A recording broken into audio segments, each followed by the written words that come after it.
सच्चिदानन्दरूपाय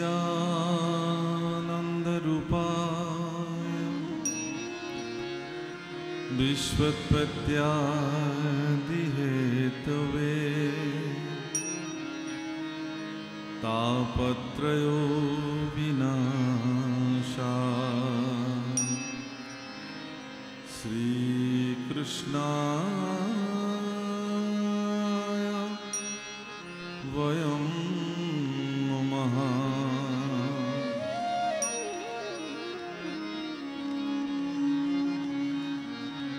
कृष्णाय वासुदेवाय देवकी नंदनाय च नन्द गोपकुमाराय गोविन्दाय नमो नमः। नमः पंकजनाभाय नमः पंकजमालिने नमः पंकजनेत्राय नमस्ते पंकजांघ्रे। वसुदेवं सुतं कृष्णं कंससानुरमर्दनं दैवकृदयानन्दं कृष्णं वन्दे जगद्गुरुं हरिरा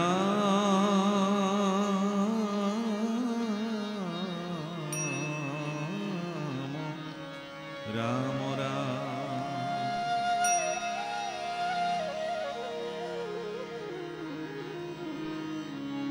मूकं करोति वाचालं पङ्गुं लङ्घयते गिरिं यत्कृपातमहं वन्दे परमानन्दमाधवं। त्वमेव माता च पिता त्वमेव त्वमेव बन्धु सखा त्वमेव त्वमेव विद्या द्रविणं त्वमेव त्वमेव सर्वं मम देवदेव। त्वमेव माता च पिता त्वमेव त्वमेव बन्धु सखा त्वमेव त्वमेव विद्या द्रविणं त्वमेव त्वमेव सर्वं मम देवदेव। त्वमेव सर्वं मम देवदेव त्वमेव सर्वं मम देवदेव। यन्मण्डलं दीपिकारविशालं रत्नो प्रभं तीव्रमनातिरूपं दारिद्र्यदुःखभयहरणं च पुनातु मां तच्छवितुर्वरेण्यं पुनातु मां तच्छवितुर्वरेण्यं पुनातु मां तच्छवितुर्वरेण्यम्।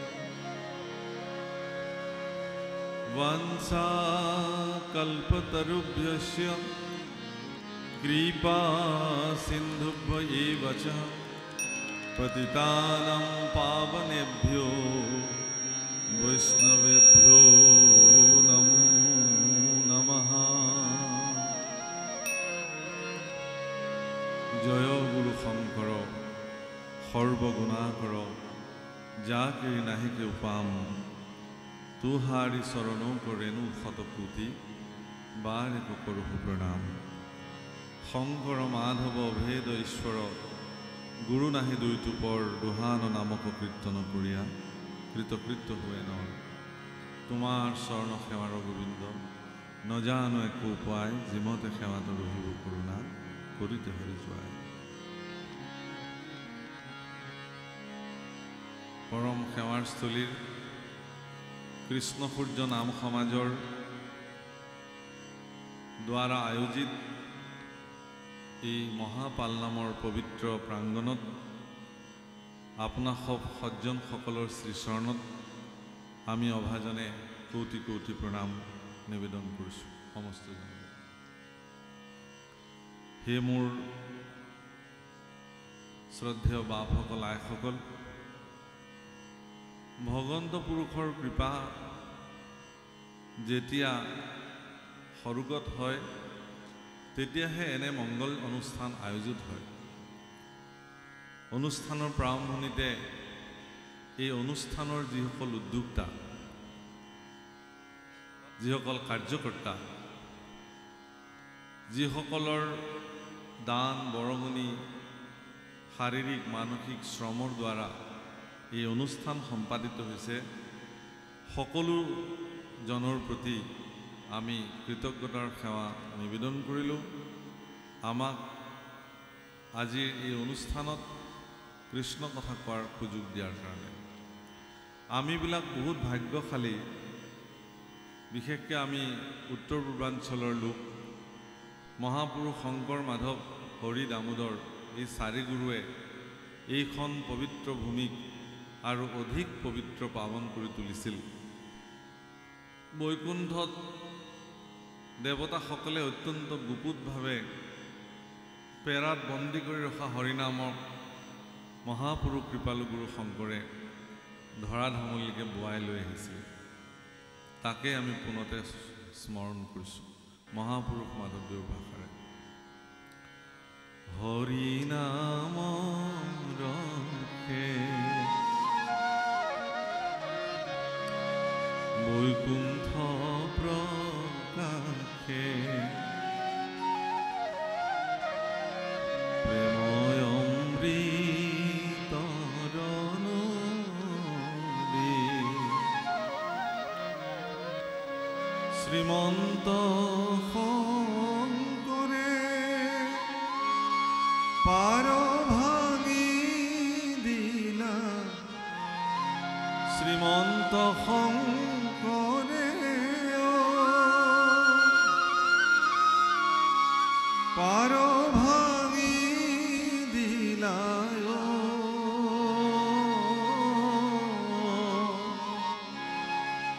বহে ব্ৰহ্মাণ্ড ভেদে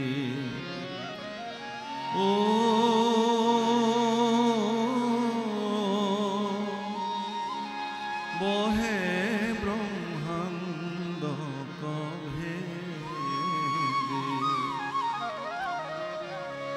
গোবিন্দৰ প্ৰেম অমৃতৰ নদী বহে বৈকুণ্ঠৰ পৰা চাৰি পুৰুষাৰ্থ তাহাৰ নিজৰা চাৰি পুৰুষাৰ্থ তাহাৰ নিজৰা হৰিনাম লধাৰা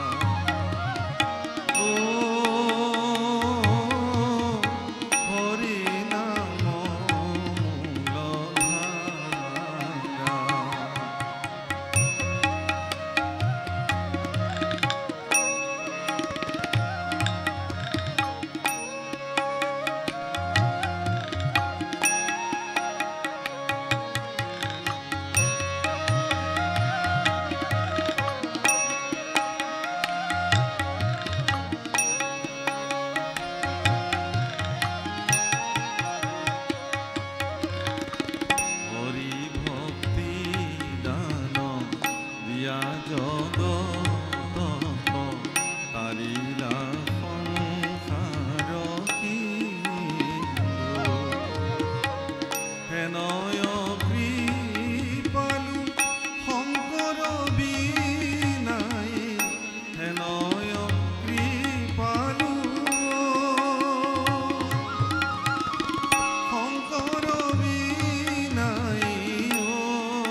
আবিৰ্ভূত্ৰ বদতি আৱে কচিতে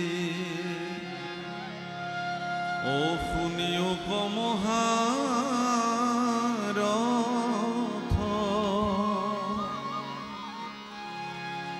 তোমাৰ আগত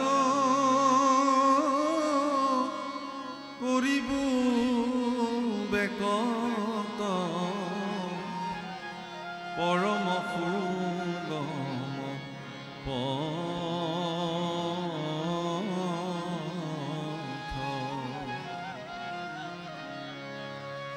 কৃষ্ণকে সে আত্মা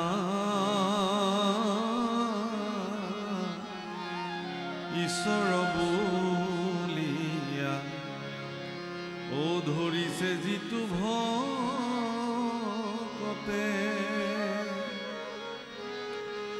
তাকে সে পৰম সুহৃদ বুলিয়া মানিবে মনে সততে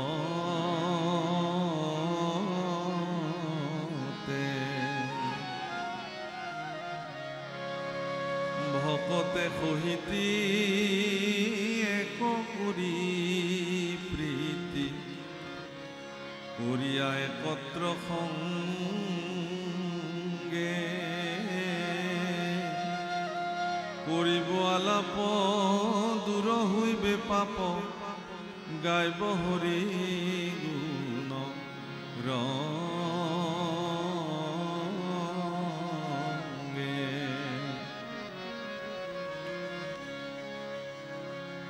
নগৰাকী সিদ্ধ পুৰুষ পৃথিৱীলৈকে আহিল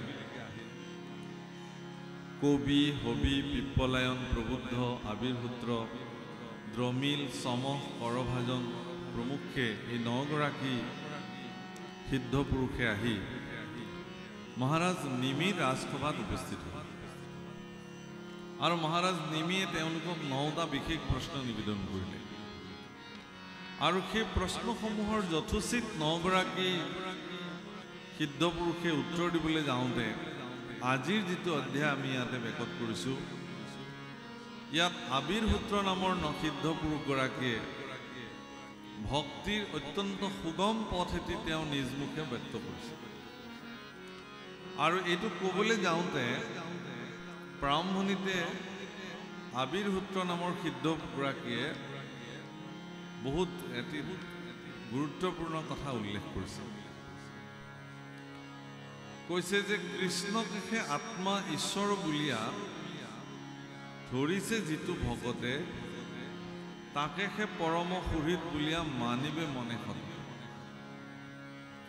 ভগৱান কৃষ্ণকে আত্মা বুলি মানি যিজনে ল'ব পাৰিছে সেইগৰাকী ভকতকহে ভকত বুলি মানিব পৰা যায় মানে বিষয়টো এনেকুৱা যে কোনে কৃষ্ণক আত্মবোধ দৃষ্টিৰে চাইছে আমাৰ নিচিনা মনুষ্যসকলে তাক আমি নিৰ্ণয় কৰিব নোৱাৰোঁ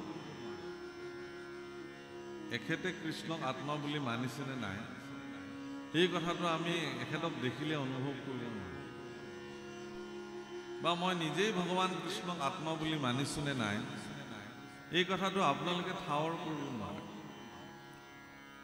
যিহেতু আমি কোনেও ঠাৱৰ কৰিব নোৱাৰোঁ কোনে কৃষ্ণক আত্মা বুলি মানিছে শাস্ত্ৰই কৈছে যে এগৰাকী ভকত হ'বৰ কাৰণে তেওঁৰ প্ৰাৰম্ভিক স্তৰত তেওঁ সমস্ত ভূতৰ প্ৰতি আত্মবোধ দৃষ্টি দিবই লাগিব সেইকাৰণে একাদশ স্কন্ধত কৃষ্ণ উদ্ধৱ সংবাদত ভগৱান কৃষ্ণই ভক্তিৰ যি ধাৰা কেনেকৈ ভক্তি কৰিব তাক ক'বলৈ যাওঁতে কৈছে সমস্ত ভূততে বিষ্ণু বুদ্ধি নুহে যাৱে কায় বাক্য মনে অভ্যাসিবা এৰি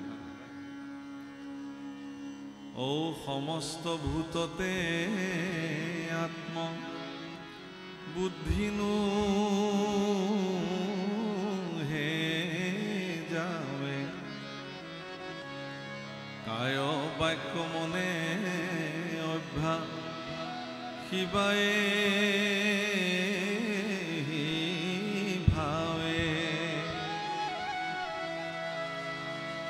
সমস্ত ভূতৰ প্ৰতি যেতিয়ালৈকে বিষ্ণু বুদ্ধি জ্ঞান নহয় তেতিয়ালৈকে এই অভ্যাসটো আপুনি সম্পাদিত কৰি যাব লাগিব। এইটোকে ভক্তিৰ অভ্যাস বোলে। এটা সকলোৱে কয় যে ভক্তি কৰিব লাগে, ভক্তি কৰিব লাগে। যদি উভতি সোধা হয় যে ঠিক আছে বাৰু আপুনি মোক দেখুৱাই দিয়ক মই কেনেকৈ ভক্তি কৰিম। সততে মানুহে কয় যে আপুনি শৰণ ভজন লওক, নাম গাওক, নামঘৰলৈ যাওক, ভকতৰ সংগ লওক, ইমানখিনিয়ে ভক্তি বুলি ভাবে। আচলতে সেই পৰ্যায়লৈ এগৰাকী ব্যক্তি যাবলৈ হ'লে, ভকতৰ সংগক তেওঁ নিৰ্ণয় কৰিবলৈ হ'লে, সাৰ কৰিবলৈ হ'লে তেওঁ প্ৰথমতে সমস্ত ভূতৰ প্ৰতি অৰ্থাৎ সকলো জীৱৰ প্ৰতি আত্মবোধ দৃষ্টি দিবই লাগিব। প্ৰেম, কৰুণা, গীতাত যেনেকৈ কৈছে অদ্বৈস্ত্বা সৰ্বভূতানাং মৈত্ৰেয় কৰুণা এব চ নিৰ্মোহ নিৰহংকাৰ সমদুঃখ সুখক্ষ সন্তুষ্টম সততম যোগী यतत्मा दृढ़ निश्चय मयोर्पीत मन बुद्धि मद्भक्त समे प्रिय तुल्य निंदा स्तुतिर्मौनी मद्भक्त समे प्रिय शीतोष्ण सुख दुखेषु समसंग विवर्जितः तुल्य निंदा स्तुतिर्मौनी मद्भक्त समे प्रिय। কিছুমান চুক্তি দিলে, কিছুমান শৰ্ত আৰোপ কৰিলে ভগৱানে ক'লে যে সেইসকল ব্যক্তিক মোৰ প্ৰিয় ভক্ত বুলি মই লওঁ। সেইসকলৰ ভিতৰত আপোনালোকো পৰিছে, নিজকে চাব যাতে মই আছোনে নাই। সমস্ত জীৱৰ প্ৰতি কৰুণা দৃষ্টি আপোনাৰ যদি আছে তেতিয়াহ'লে আপুনি ভগৱানৰ প্ৰিয়। অদ্বৈস্ত্বা সৰ্বভূতানাম, সকলো ভূতৰ প্ৰতি হিংসা শূন্য দৃষ্টি আপোনাৰ আছেনে নাই। নিৰ্মোহ নিৰহংকাৰ সমদুঃখ সুখক্ষমী, মোহহীন। আচলতে মোহহীন ব্যক্তি এগৰাকী কেতিয়া হৈ যায়, ইমান সহজো নহয়। আমিবিলাকতো মায়াৰ আশ্ৰদনত আছোঁ। মোহ নাইকিয়া হ'লে আমি কাপোৰে নিপিন্ধিলোহেঁতেন। এই যে কাপোৰ সাজ পিন্ধিছোঁ, শৰীৰটোৰ প্ৰতি থকা মোহ লজ্জা নিবাৰণৰ কাৰণে, সমাজত প্ৰতিষ্ঠাৰ কাৰণে। অলংকাৰ পৰিধান কৰিছোঁ সমাজত প্ৰতিষ্ঠা লাভৰ কাৰণে, আত্ম সন্তুষ্টিৰ কাৰণে। গতিকে মোহহীনভাৱে এজন ব্যক্তি জগতত জীয়াই থাকিব নোৱাৰে, মায়াহীনভাৱে এজন ব্যক্তি জীয়াই থাকিব নোৱাৰে। যিদিনাখন তেওঁৰ মৃত্যু হ'ব সিদিনাখনহে তেওঁ মায়াৰ পৰা মুক্ত হৈ যাব। কিন্তু ভক্তসকলৰ হাতত এটা ক্ষমতা থাকে। সেই ক্ষমতাটো কি, যে সকলো বিষয়তে মায়াই তেওঁলোকক নিয়ন্ত্ৰিত কৰিব নোৱাৰে। বুজিছেনে কথাটো? সকলো দিশতে মায়াই তেওঁলোকক ভ্ৰমিত কৰাব নোৱাৰে। যিটো ভাগৱতত বিপ্ৰলিপ্সা শব্দ ব্যৱহাৰ কৰিছে। বিপ্ৰলিপ্সা মানে মায়াৰ যিটো ভ্ৰম, অৰ্থাৎ এন্ধাৰত এডাল জৰীকো মানুহে সাপ বুলি দুই কোব মাৰি থৈ আহিব। কিন্তু যেতিয়া ৰাতিপুৱা সূৰ্য উদয় হ'ব তেওঁ সেই স্থানলৈ বোলে মই মাৰি থৈ অহা সাপডাল হয়নে নহয় চাব, দেখিলে যে সেইডাল এডাল জৰী আছিলে। এইডাল যে জৰীতে সৰ্প জ্ঞান কৰিলে এইটো ভ্ৰম বুলি। আৰু এইটো হ'ল কেনেকৈ, মায়াৰ প্ৰভাৱ। গতিকে সৰ্বস্তৰতে এজন ব্যক্তি ঈশ্বৰমুখী হ'বৰ কাৰণে, ভগৱানৰ সমীপলৈ যাবলৈ হ'লে তেওঁৰ কাৰণে প্ৰচণ্ড বাধা হিচাপে এখন বেৰ থিয় হৈ আছে। সেইখনৰ নাম হ'ল মায়া। যিসকল ব্যক্তিয়ে এই মায়াৰ প্ৰাচীৰখনক ভেদ কৰিব পাৰিছে তেওঁলোকে ভগৱন্ত প্ৰাপ্তিৰ কাৰণে তেওঁলোকৰ পথ সুগম হৈছে। তাৰ কাৰণে কিছুমান উপায় প্ৰদান কৰিছে। সেই উপায়খনৰ ভিতৰত আজি আপোনালোকে ইয়াতে যিটো আয়োজন কৰিছে এইটো এটা উৎকৃষ্ট উপায়। যে আজি আপোনালোকে ইমান টকা পইচা খৰচ কৰি, মই দেখিছোঁ আমাৰ দিলীপ চাংমাই বা আমাৰ পৱন ফুকন বা আমাৰ এখেতলোকে মানে অত্যন্ত কষ্ট কৰি অনুষ্ঠান কৰিছে। যোৱাবাৰ আমি বৰ্ডিং ফিল্ডলৈ আহিছিলোঁ। সভাপতি হিচাপে অচ্যুত চুতীয়াদেৱ আছে বা অন্যান্য ব্যক্তিসকল। তেওঁলোকে ইমান শ্ৰম কৰিছে, ইমান কষ্ট কৰিছে, কৰি তেওঁলোকে এটা অনুষ্ঠানৰ সুন্দৰ ৰূপ প্ৰদান কৰিছে। সকলোৱে ভিন্ন ভিন্ন কামত লাগি সবৰে নিজৰ নিজৰ যিখিনি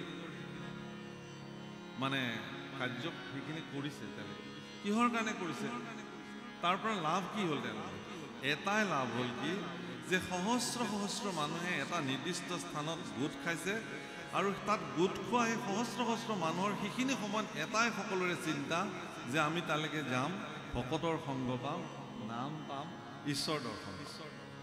এটাই চিন্তা। আজি এখন মেলালৈ যেতিয়া মানুহ যায় তেতিয়া তাত 1 লাখ মানুহ গোট খালে 1 লাখ জনৰে 1 লাখটা চিন্তা। কোনোবাই যদি কিবা কিনিবলৈ গৈছে, কোনোবাই কিবা চাবলৈ গৈছে, কোনোবাই কিবা ল'বলৈ গৈছে। কিন্তু এই যে হৰিনামৰ মেলাখন ইয়াতে আপোনালোকে পাতিছে, ইয়াত এনেকুৱা প্ৰতিকূল বতৰকো নেওচি আপোনালোক যে ইয়ালৈ আহিছে, আপোনালোকৰ এটাই উদ্দেশ্য যে তাত সাক্ষাৎ ঈশ্বৰপুৰুষ বিদ্যমান হৈ আছে। নামৰ চৈতন্য শক্তিৰ দ্বাৰা সেই পেণ্ডেল চৈতন্য হৈ আছে আৰু চৈতন্য মূৰ্তি ভকতসকল আহি তাত বিদ্যমান হৈ থাকিব। গতিকে মই গৈ তাত অকণমান সেৱা কৰি অকণমান ভকতৰ পদধূলি যদি শিৰত ল'ব পাৰোঁ তেতিয়াহ'লে মোৰ মনুষ্য জীৱন সাৰ্থক হ'ব। এই যে ভকতৰ সংগৰ যিটো আয়োজন, সেই আয়োজনটো এটা পৃথিৱীৰ ভিতৰত সৰ্বশ্ৰেষ্ঠ ব্যৱস্থা। আৰু এই স্থানবিলাকত ব্যক্তিসকল যেতিয়া আহে তেতিয়া ব্যক্তিবিলাকৰ কি হয়, মন প্ৰাণ ভকতৰ সংগত পবিত্ৰ হৈ যায়। কেনেকৈ হয় তাকো নামঘোষাত মাধৱ পুৰুষে লিখিছে। ৰাম কৰ্ণ পথে ভকতৰ হিয়াত প্ৰৱেশী হৰি, দুৰ্বাসনা হৰে সমস্ত,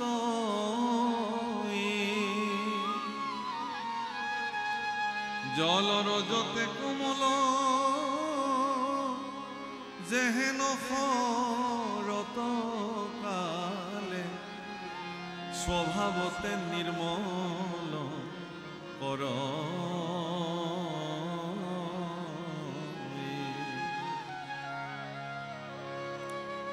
হীৰেণ বৰুৱাতীৰ বাপে যেতিয়া মূল আসনত বহি পেলাই নাম গাইছে, সকলো মানুহেতো নাম শুনিছে, গাইছে। কৰ্ণপথেৰে যেতিয়া নাম সোমাইছে, হৃদয়ত থকা যিখিনি মলিনতা সেইখিনি নিজে নিজে ওলাই গুচি গৈছে। কিন্তু মনত ৰাখিব প্ৰভুসকল, এনেকুৱা পবিত্ৰ স্থানৰ লগত জড়িত হৈ থাকিও, এনেকুৱা পবিত্ৰ স্থানত উপস্থিত হৈও যদি কেনেবাকৈ কোনোবাৰ মনৰ মল যদি দূৰ নহ'ল, তেওঁতকৈ আৰু দুৰ্ভাগ্য পৃথিৱীত কোনো নাই। সেইটো বহুত ডাঙৰ, এইটো হ'বই নোৱাৰে। ইয়াত আহে মানে ব্যক্তিৰ কৰ্ণপথে নাম সোমাব আৰু সেই নামে মানুহৰ মন স্বচ্ছ আৰু নিৰ্মল কৰি তুলিব। সকলো ব্যক্তিৰ প্ৰতি শ্ৰদ্ধেয় মনোবৃত্তি, সৎকাৰী মনোবৃত্তি, ভকতৰ প্ৰতি ভগৱন্ত দৃষ্টি, চৈতন্যময় দৃষ্টি সেই আনিব লাগিব। সেইকাৰণে নামঘোষাত মহাপুৰুষ মাধৱদেৱে কাকতি কৰিছে বহুত ধুনীয়াকৈ। আৰু সেই কাকতিৰ জৰিয়তে কাকতি কৰিছে কি বুলি, অ মই মোৰ সমতি নজানো তাৰ উপায়। মই আচলতে উপায় নাজানো ভগৱান, কেনেকৈ তোমাক ভক্তি কৰিব লাগে। মই ইমানেই মোহমতী প্ৰভুসকল, আমাৰ ভিতৰত থকা যিটো ঘমণ্ড অহংকাৰ যে মই নাম গাইছোঁ, মই পাঠ কৰিছোঁ, মই ঈশ্বৰৰ কৰ্ম কৰিছোঁ, মোৰ ভক্তি সিদ্ধ হৈছে, না। মহাপুৰুষ মাধৱদেৱৰ নিচিনা পুৰুষে কৈছে যে মই মোহমতী নাজানো তাৰ উপায়। মই উপায়টো বিচাৰি পোৱা নাই। হে ভগৱান, তোমাক ভক্তি কৰি কেনেকৈ সিদ্ধ, কাৰণ যিসকল ব্যক্তিয়ে ভক্তৰ তালিকাত নিজৰ নাম সন্নিৱিষ্ট কৰিছে সেইসকলে গোটেই জীৱনজোৰা তেওঁলোকৰ বল, বুদ্ধি, পৰাক্ৰম সকলো ভগৱানৰ কাৰণে ব্যৱহাৰ কৰিছে। 1 নম্বৰতে আহিছে হনুমানৰ নাম। যিদিনাখনে ভগৱন্ত ৰামচন্দ্ৰক তেওঁ সাক্ষাৎ পাইছিলে, প্ৰথম কাম কি কৰিছিলে জানে হনুমন্তে? ৰাম আৰু লক্ষ্মণক কান্ধত তুলি লৈ পেলাই কিষ্কিন্ধা পাহাৰলৈ গৈছে। প্ৰথম কাম এই যে প্ৰভুক কান্ধত তুলি ল'লে, তাৰমানে ভগৱন্ত পুৰুষৰ ভাৰ তেওঁ নিজে কাণ পাতি ল'লে। আৰু সিদিন পৰা নিৰন্তৰ এটা ক্ষণ জিৰণি নোলোৱাকৈ কেৱল আৰু কেৱল ভগৱন্ত পুৰুষৰ নামত নিজৰ বল, বুদ্ধি, পৰাক্ৰম ব্যৱহাৰ কৰিছে। গোস্বামী তুলসীদাসে ৰামচৰিত মানসত বা হনুমান চালিচা বুলি যি লিখিছে, সেই হনুমান চালিচাত কিছুমান শব্দ ব্যৱহাৰ কৰিছে। কি কৰিছে? বুদ্ধিমতাম বৰিষ্ঠম জ্ঞানী নাম অগ্ৰগণ্য। জ্ঞানীসকলৰ ভিতৰত 1 নম্বৰত, বুদ্ধিৰ ভিতৰত অত্যন্ত পৰাক্ৰমী, অতুলিত বলধাম, তেওঁৰ শৰীৰটো প্ৰচণ্ড শক্তিৰ যেন ভঁৰাল। তাতকৈ ডাঙৰ কথা কৈছে, ৰাম ৰসায়ন তুমৰি পাছা সদা ৰহু ৰঘুনাথ কি দাসা। ৰসায়ন শব্দৰ অৰ্থটো হ'ল ঔষধ সংসাৰ ব্যাধিৰ একমাত্ৰ ঔষধে হ'ল ৰাম নাম আৰু সেই মহৌষধ হনুমানৰ হাতত আছে সেইকাৰণে কৈছে যে ৰাম ৰসায়ন তুমৰি পাছা সদা ৰঘু ৰঘুনাথ কি দাসা সদায় তুমি ৰঘুনাথৰ দাস হিচাপে থকাৰ কাৰণে তোমাৰ হাততে সেই সংসাৰ ব্যাধিৰ ঔষধ থাকিল তাৰমানে এই কথাটো আপোনালোকেও কৈছে যিমানে আপোনালোকে ভগৱন্তৰ দাস হ'বলৈ যাব সিমানে সংসাৰ ব্যাধিৰ পৰা মুক্ত হোৱা ৰাম নামৰ মহৌষধ আপোনাৰ হাতত মজুদ হ'ব কিমতে ভকতি কৰিব তোমাত হৰি হৰি হৰি হৰিয়ে ও মই মোৰ সমতি নজানো তাৰ ও মই মোৰ সমতি নজানো তাৰ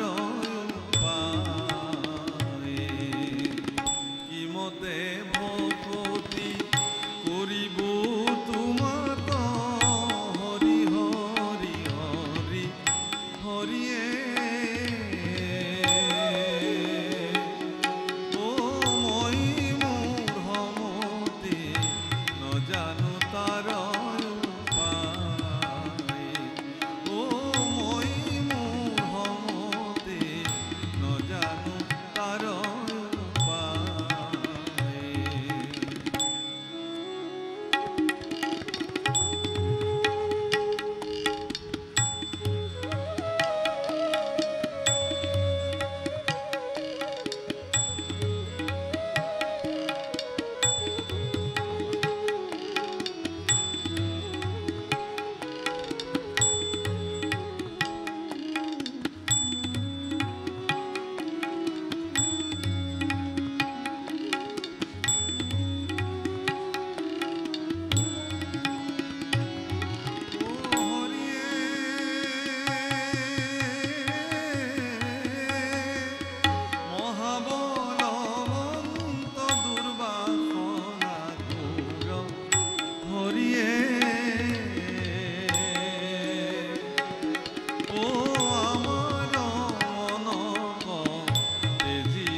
বলবন্ত প্ৰভুকল বলবন্ত আমাৰ কাৰণে কি বুলি কৈছে দুৰ্বাসনা বেয়া বাসনাবিলাক এনেকুৱা শক্তিশালী ৰূপত আমাৰ লগত থাকে ইয়াক খেদি দিলেও লগৰ পৰা নাযায় আপুনি যিমান সৎ চিন্তালৈ আহিবলৈ নোখোজক কিয় বলবন্ত দুৰ্বাসনাই বাৰে বাৰে আপোনাক যেন সেই দুৰ্বাসনালৈকে ঠেলি ঠেলি লৈ যায় গতিকে হে ভগৱান বলবন্ত দুৰ্বাসনা থকালৈকে তোমাক ভক্তি কৰাটো সহজ নহয় গতিকে কৃপা কৰা আকৌ কৈছে ও হৰিয়ে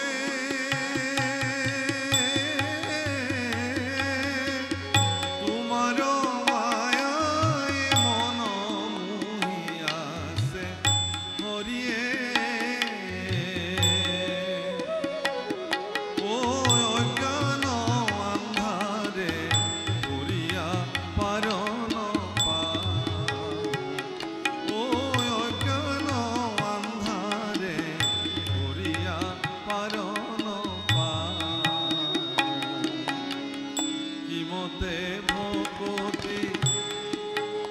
সকলে গাব পাৰিব ঈশ্বৰৰ প্ৰতি গাও কিমতে ভকতি কৰিব তোমাত হৰি হৰি সুন্দৰ হৰিয়ে বঢ়িয়া ও মই মোৰ সমতি নজানো তাৰ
হৃদয় চৰণত মই শৰণ বিচাৰিছোঁ ভগৱান মোৰ হৃদয়ৰ এন্ধাৰখিনি দূৰ কৰিবৰ কাৰণে জ্ঞানৰ সেই অমৃতময় ভগৱতী প্ৰদীপ মোৰ হৃদয়ত তুমি জ্বলাই দিয়া ভগৱান যাতে মোৰ এই দৃষ্টিৰে কাকো বেয়া নেদেখোঁ মোৰ হৃদয়ত যেতিয়া জ্ঞানৰ বন্তি গছি জ্বলি থাকিব এগৰাকী প্ৰজ্জ্বল ভগৱতী প্ৰদীপ যেতিয়া মোৰ ভিতৰত জ্বলি থাকিব মই কেতিয়াও ঋণাত্মক নেদেখিম কাৰো চৰিত্ৰত মই বেয়া নেদেখিম কাৰো প্ৰতি মোৰ বেয়া ভাৱনা জন্ম নহ'ব এইটো আটাইতকৈ ডাঙৰ ঔষধ সেইকাৰণে ভগৱানক ক'ব লাগে সকলোৱে একেলগে কিমতে ভকতে কৰিব তোমাক হৰি হৰি হৰি হৰিয়ে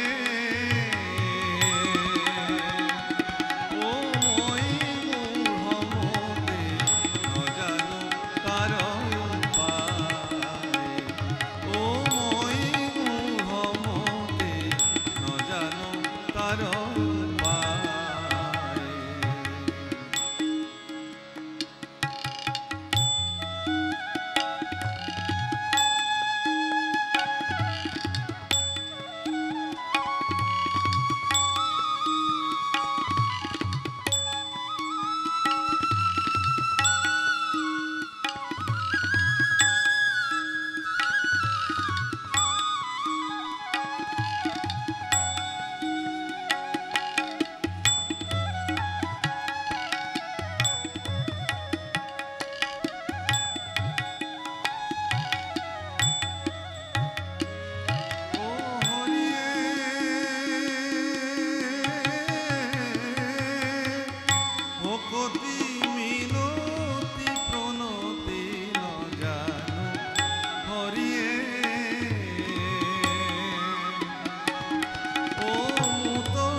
बहुत बहुत धन्यवाद প্ৰভুসকল মন প্ৰাণ যদি কেতিয়াবা বেয়া লাগে ল'ৰা ছোৱালীক সকলোকে ল'ব লৈ ভগৱানৰ ওচৰত গাব কিমতে ভগৱতী কৰিব তোমাৰ হৰি গোটেই পৰিয়ালত এক এনেকুৱা ঊৰ্জা জন্ম হৈ যাব এনেকুৱা এটা আধ্যাত্মিক শক্তি আপোনাৰ পৰিয়ালত বিদ্যমান হৈ যাব সেই শক্তিয়ে আপোনাৰ পৰিয়ালত যদি কাৰোবাৰ কোপ দৃষ্টি আছিল বেয়া দৃষ্টি আছিল কিবা বেয়া প্ৰভাৱ আছিল সকলো দূৰতে বিদূৰ হৈ গ'ল ইমান নামৰ মহিমা আৰু এনেকুৱা কাৰুণ্য প্ৰাৰ্থনা ভাৰতবৰ্ষ পৃথিৱীত চবতে ঘূৰক বোধ কৰোঁ কোনো মহাপুৰুষে ইমান কাৰুণ্য বচনেৰে প্ৰাৰ্থনা লিখি থৈ যোৱা এয়া আমাৰ কাৰণে সৌভাগ্য যে আমাৰ গুৰুসকলে এনেকুৱা কাৰুণ্য বচনেৰে ঈশ্বৰ পুৰুষক স্তুতি নিবেদন কৰিবৰ কাৰণে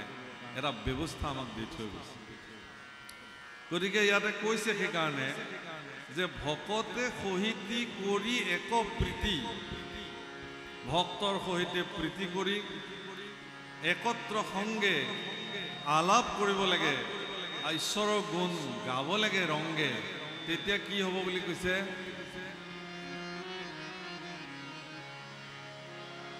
राम माधवर जन्म गुण नाम कर्म निर्बाता कह घने आर कतहु शुनिबु कीर्तन करिबु स्मरिबु कतहु